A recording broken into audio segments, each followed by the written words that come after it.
Oh no, not again.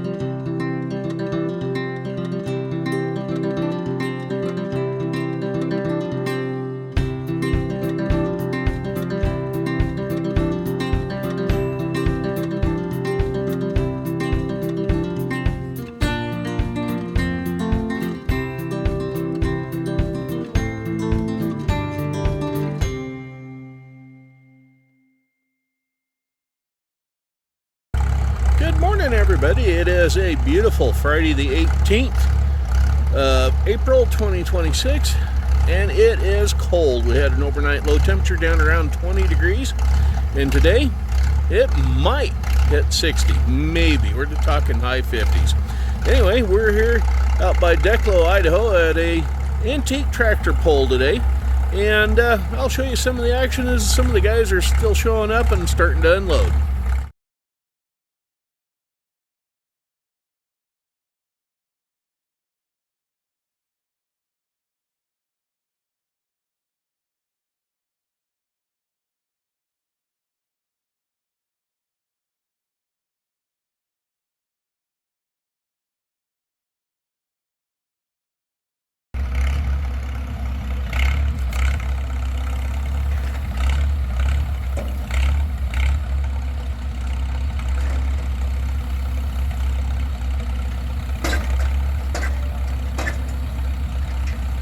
Having a little bit of trouble there with that plow hanging up on the ramps. It looks like it's going to make her. Except I think he forgot to put his pickup in park.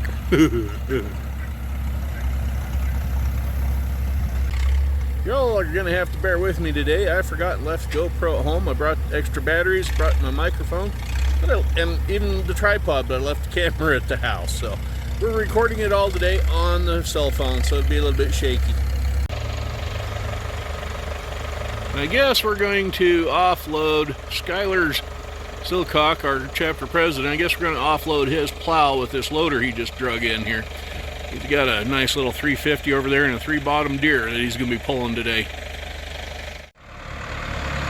And it looks like he's got his plow off. We'll get that out of the way. And then we can get this arrival in and get them unloaded with their green toys. There comes another local participant with his B414. Yeah, a little British International with a 2-bottom Ford plow on it.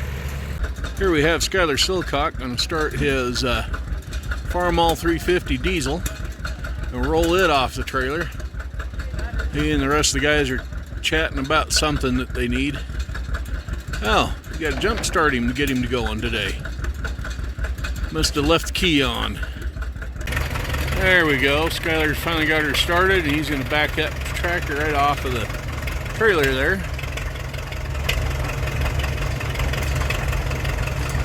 He just picked that up not too long ago. Hasn't done much with it yet. This is the part that always scares the hell out of me, is these guys backing these down off these tall trailers.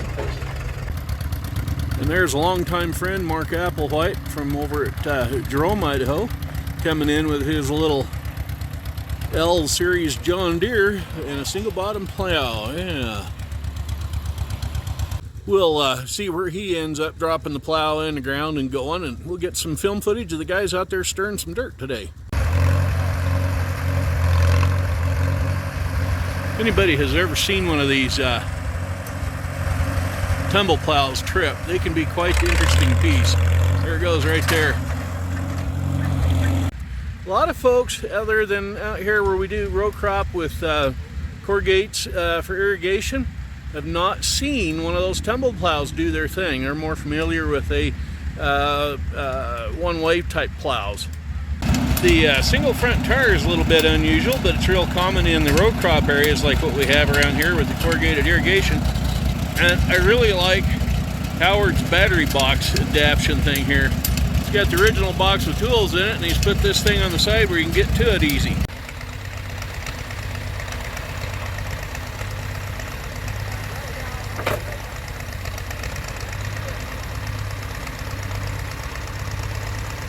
Oh, I spot a cold diesel.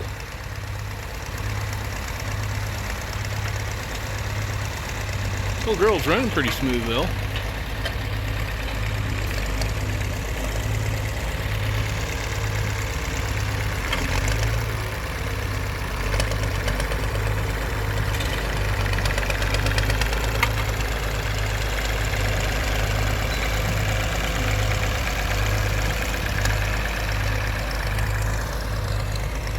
Yeah, it looks like the next one to come down might be that Minneapolis Moline Z there, but I don't know how they're going to get it with that plow attached to it.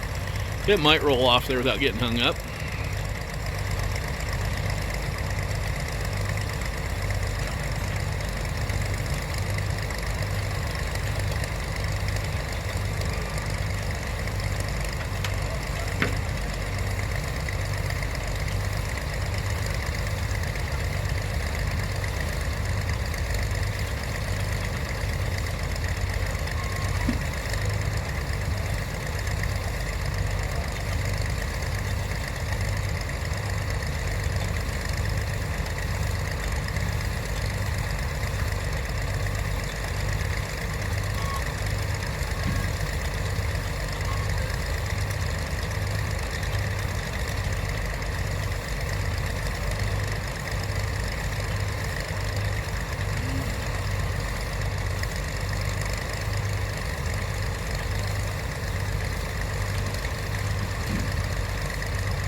There, he's got it. Yay! Success. Yes, success.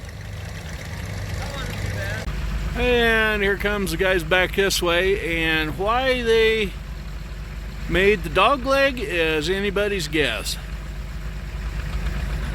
Must be a wet spot or something down there that they're trying to get around.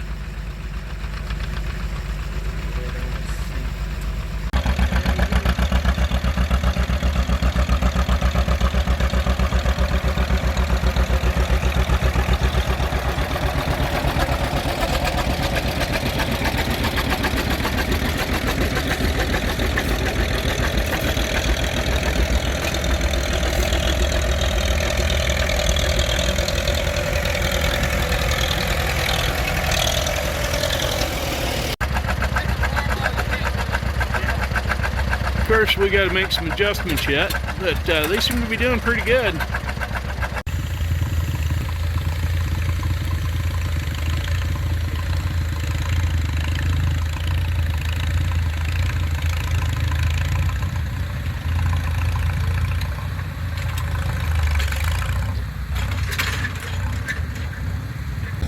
I had one of those for a while, and the first time I ever saw that thing trip, I was sitting on the seat of the Super M, looked back over my shoulder after I'd pulled the rope, and I saw 1,000 pounds of steel coming at my head. Yeah, I never could find that seat cushion after that. I don't know where it went. I think I sucked it up.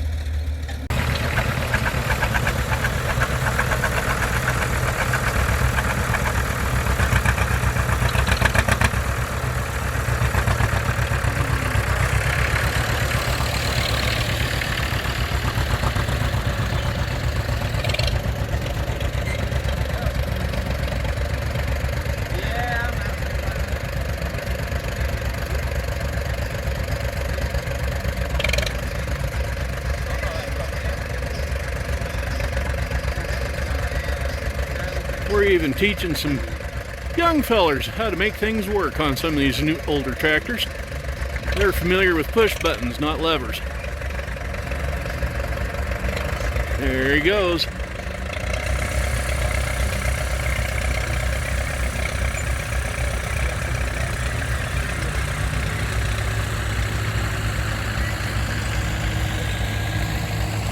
Here comes the little International with that Ford 2 bottom. Yeah, everybody's stirring the dirt pretty well today. We got Curtis Fisk trying to get a plow on the ground. Looks like he needs to do a little adjusting on that. But he's in the lineup, so he's gonna go ahead and go on. Here comes another case. Well, that's digging deep.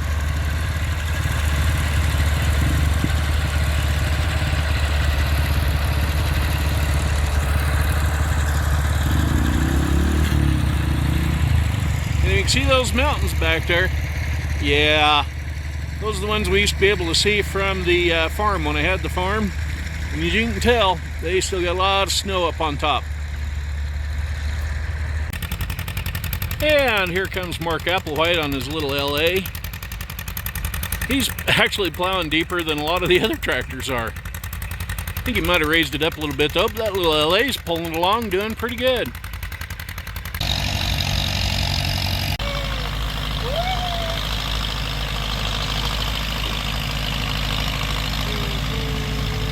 Little Moline Z looks like it's doing pretty good. Coming right along, plowing, getting deep with that old tumblebug plow. Yeah.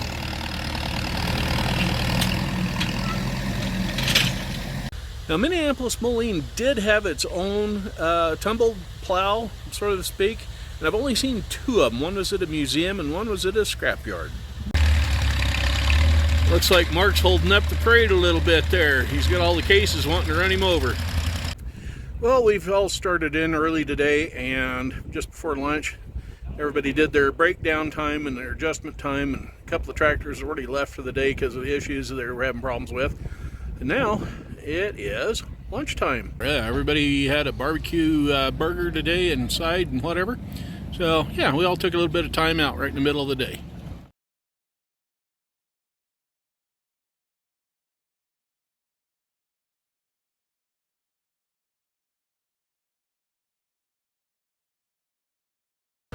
We actually have 5 case tractors here today. These 3 right here, plus 2 1936 RCs belonging to the Fisk family. And then we have Club President Skylar Silcock's big 820 diesel sitting here idling around. And here comes Club President Skylar with his 820 Deer.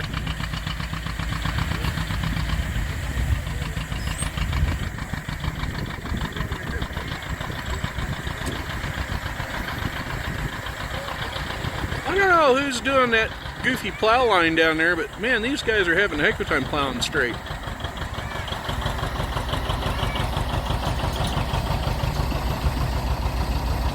Looks like he finally lost that wheel off of his, right there's my finger, or the tire off that wheel. Yeah, skidding along. There he goes with his tumble plow, out to go again.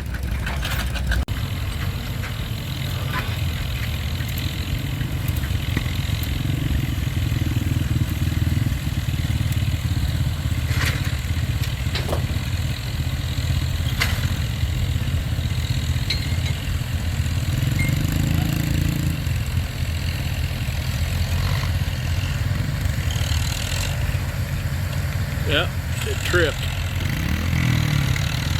One thing you can do now is pull it up out of the ground and reset it.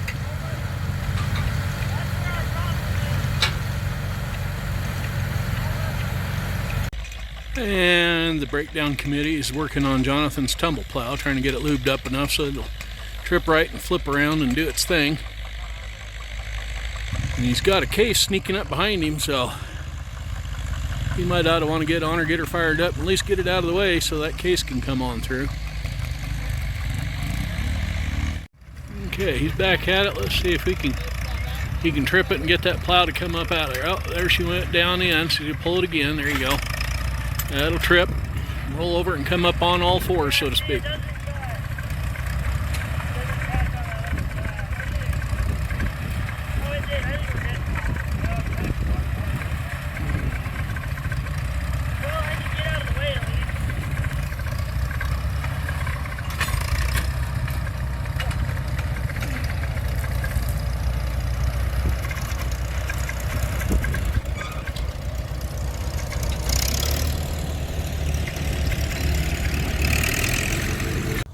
There's the beauty of having old tractors.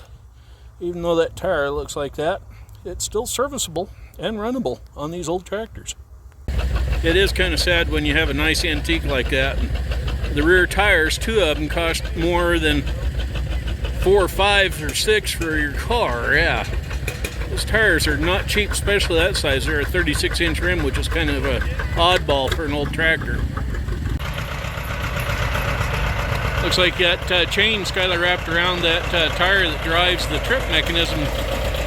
Well, it tripped the plow. There it goes. Yeah, more than one way to skin a cat. Well, that's going to wrap it up for this episode. Sorry the camera footage and film was bad and the sound was awful. Like I said, I'd forgot my cameras at the home. I brought everything but the camera. But anyway, yeah, we'll catch up with you later on the next go around, and hopefully we'll have a little better video for you to watch because I'll have my correct cameras and gear. So, yeah. Anyway, I'm Farmer Dave wishing you all well. Talk to you later. Bye-bye for now.